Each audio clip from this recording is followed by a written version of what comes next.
Once upon a time, a man and his wife had 2 daughters. The parents loved each other, and they loved their children too. They were very happy. Then, one day, the woman died. The husband and his 2 daughters cried for a long time. They were very sad now. After a while, the man thought, I can't cook food for my children and fetch water from the river. I need a wife, and my children need a mother. He began to look for a wife, and soon he found one. She was a beautiful young woman, and the man fell in love with her. Please marry me, he said. Be my wife and a mother to my children. The woman frowned. I want to be your wife, she said, but I don't want to look after your children. Send them away. Then I'll marry you. The man looked at her. She was very beautiful. I can't live without this woman, he thought. I'll hide the children. They'll be all right. Perhaps she will start to love them later. Very well, he said. I'll send my daughters away. He went home and said to his children, Tomorrow I'm getting married again, but my new wife doesn't like children. Hide in the grain store. Don't worry. She will feed you. So the children hid in the grain store. The man's new wife came home with him, and he said to her, My father is dead, but his spirit lives in the grain store. My grandfather's spirit and the spirits of my ancestors live there too. They are always hungry. Please feed them for me. Give them breakfast in the morning, and lunch at midday, and supper in the evening. The woman agreed, and the man went happily off to his work. The woman obeyed her husband. Every day in the morning, at midday, and in the evening, she brought food to the grain store for her husband's ancestors, and the 2 children ate it. One day, the woman went to the hairdresser.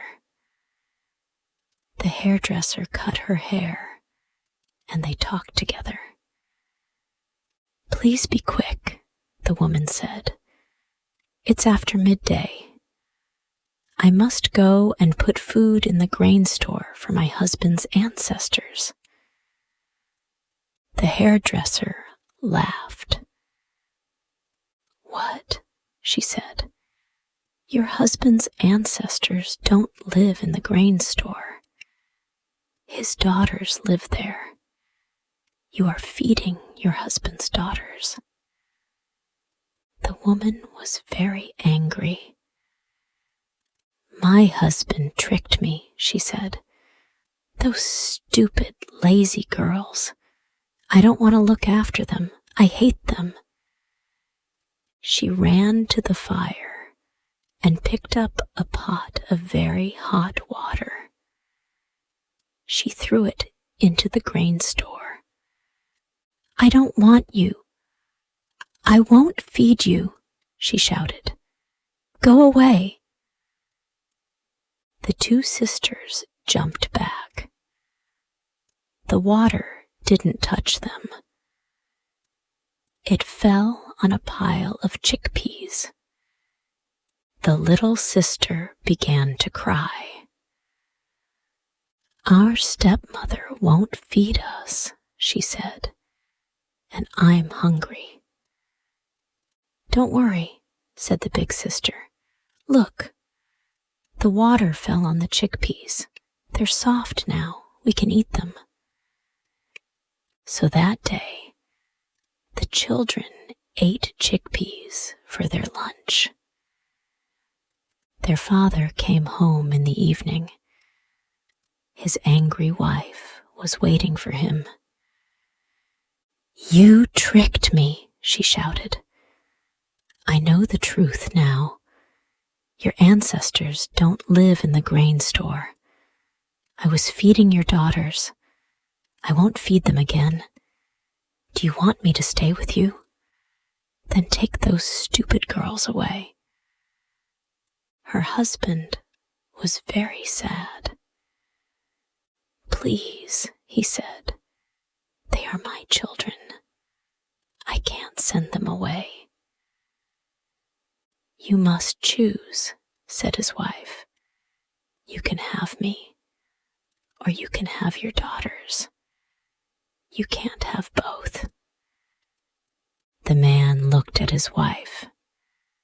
She was very beautiful. "All right," he said. "I'll take them away tomorrow." Early the next morning, he woke his daughters. He took them with him into the forest. They walked all day until the girls were tired. "We'll stop here," the man said at last, "and sleep." The girls lay down under a tree. Their father lay down between them. Soon, the girls were asleep. The man stood up and looked for a thick branch. He found one and put it between the girls. "They'll feel it in the night," he thought. "They'll think that I am with them." Then he went away and returned to his wife. In the night, the girls woke up. "What's that noise?" the little one said. "It's a hyena," said her sister. "He's going to eat us," said the little one. "I'm frightened." "Our clothes are made of leather," her sister said. "We'll give him pieces of our clothes." So the two girls pulled pieces of leather from their clothes and threw them to the hyena. At last, he went away. The morning came. The children were lost. "Father's gone," the little one said. "What are we going to do?" Her big sister climbed a tree. "I can see a house," she said. "It's a nice, big house. There are cows and sheep outside it." "Let's go there," said the little one. "Perhaps the people will give us food." The two children went to the edge of the forest. They looked at the house. A man came out of it. He was tall and ugly. His face was cruel. The children were frightened. "He's a wizard," the older sister said. "We must be very careful." The two children watched and waited. The wizard went out with his cows and sheep. "Wait here," said the older sister. "I'll go into the house and look for food."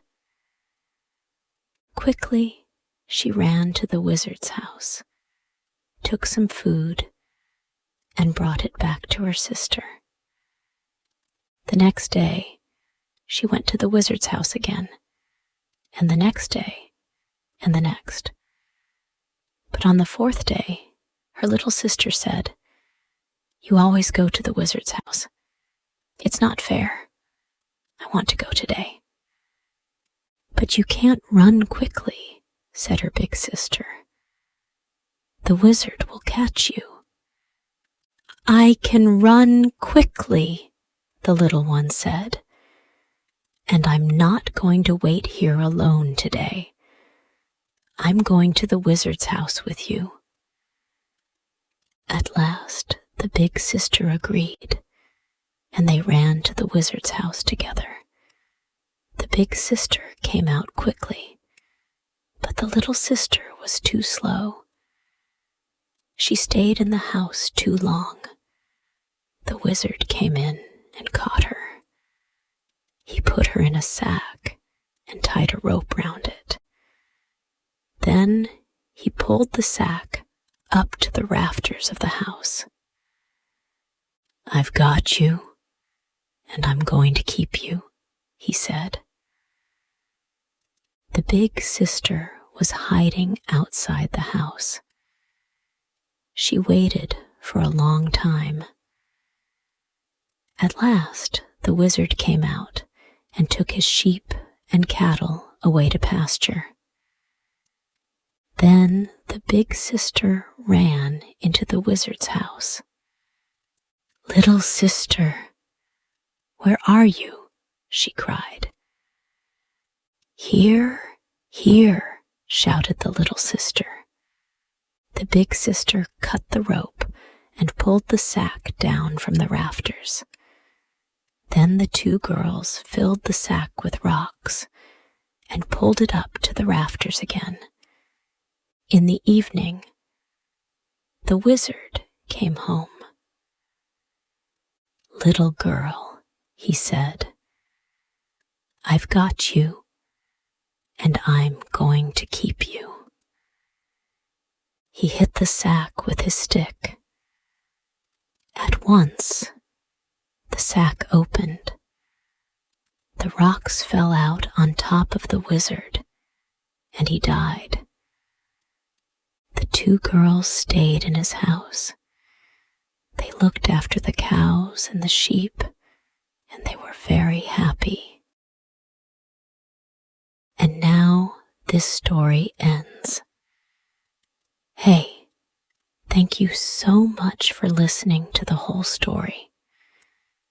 If you liked this story and want to thank me for creating this story, then you can buy me a cup of tasty coffee.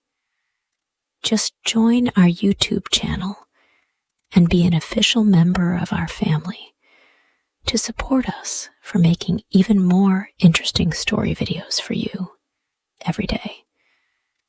You know, it takes a lot of effort, research, and money to find and buy premium contents, and to writing, creating, editing, organizing, and publishing every single video, which could melt your hearts or could be one of the most interesting stories of all time. So, hit the like button to save this video.